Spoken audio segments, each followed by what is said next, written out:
গতকালকেও মাওলানা সোহাইব আহমদ আশরাফি ভাইয়ের চান্দার জন্য গাড়ি আটকে রাখছে, মাদ্রাসার মাটি ফেলাইতে দেয় নাই চান্দার জন্য। বিএনপির সবাই খারাপ না, দুই একটার কারণে এই দল ধ্বংস হয়ে যাইতে পারে। এই জন্য বলে রাখি, জুতা পিটা করে এদেরকে দল থেকে বের করে দেন, নাহলে এই দলও কিন্তু হাসিনার মতো হবে। আপনাদের মোহাব্বতের মানুষ হয়েই আমরা, হিতাকাঙ্ক্ষী হয়েই বলতেছি আল্লাহু আকবার। অবশেষে কি হয়, বাপকে বানাইতে চাইছে জাতির পিতা। 16 বছর পর্যন্ত যাদেরকে এই বাপের জীবনী পড়াইলো, জীবনী শিখাইলো, এরাই এখন বাপরে বানায় দিছে জুতার পিতা।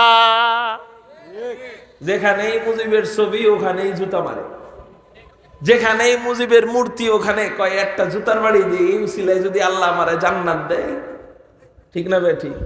এগুলা কেন? একমাত্র কারণ আল্লাহ ওয়ালাদের বদদুয়া, আল্লাহ ওয়ালাদের উপর, নিরীহ মানুষের উপর জুলুম। নিরীহ মানুষের উপর কি জুলুম?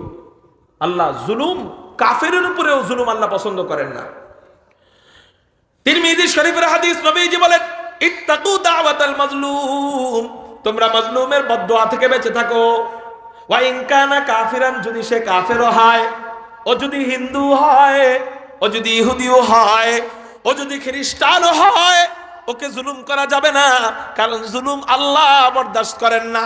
আল্লাহ কখনো কোনো বান্দার উপর জুলুম করেন না। অতএব আল্লাহ এটাও চান না যে তোমরাও কোনো বান্দার উপর জুলুম করো।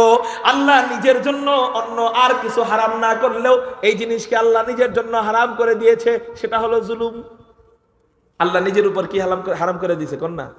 জুলুম। আল্লাহ নিজের উপর হারাম করে দিছে যে আমি আল্লাহর জন্য আমি হারাম করে দিলাম যে আমিও কারো উপর জুলুম করব না, তোমরাও জুলুম করবে না। এই জন্য জুলুমের শাস্তি দুনিয়াতে হয়। আমরা নমরুদের থেকে শিক্ষা পাই কিনা, কারুনের থেকে শিক্ষা পাই কিনা, হামানের থেকে শিক্ষা পাই কিনা, বুশের থেকে শিক্ষা পাইনি, অং সান সুচির শিক্ষা পাই? আমরা একটু মাথা ঝুলান, মূর্তির সামনে কথা কইতেছি নাকি? পাই কিনা? হ্যাঁ না করেন কিছু। আমরা হাসিনার থেকে শিক্ষা পাই কিনা? এজন্য বলেন, জীবন চলে যাবে, জুলুম করব? বোনের সম্পদ মাইরা খাবো, ছোট ভাইয়ের সম্পদ মাইরা খাবো, চাচাতো ভাইয়ের সম্পদ মাইরা খাবো, বাতিজির সম্পদ মাইরা খাবো, বাতিজার সম্পদ মাইরা খাবো। আল্লাহ এমন মায়ের দিবে, দুনিয়াতে সবার সামনে লজ্জিত হয়ে মারবেন।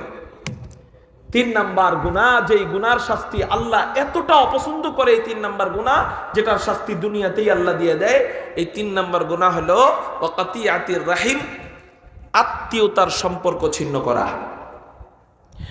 আখিরাতে তার শাস্তি কি হবে? নবীজি বলেন আখিরাতে শাস্তি হলো লা ইয়াদখুলুল জান্নাতা কাতিয়া, আত্মীয়তা ছিন্নকারী কখনো জান্নাতে প্রবেশ করতে পারবে না।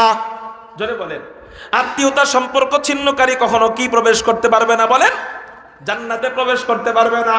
এই হলো আখিরাতের শাস্তি। আর দুনিয়ার শাস্তি হলো যে নবীজি বলেন আল্লাহ পাক রব্বুল আলামিন আখিরাতের পাশাপাশি যেই সমস্ত গুনাহের কারণে দুনিয়াতেও শাস্তি দিয়ে থাকেন, এর মধ্যে একটা গুনাহ হলো আত্মীয়তার সম্পর্ক ছিন্ন করা।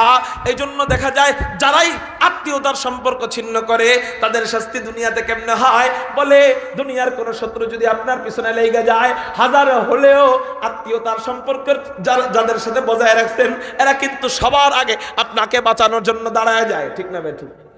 যতই ঝগড়া লাগুক, কিন্তু সম্পর্ক কোন রকম আছে, দেখা হইলে একটু সালামটা দেন। যদি জানে আপনার বিরুদ্ধে কেউ দুশ্মনী করতেছে, সবার আগে ওই আত্মীয় এসে দাঁড়াবে।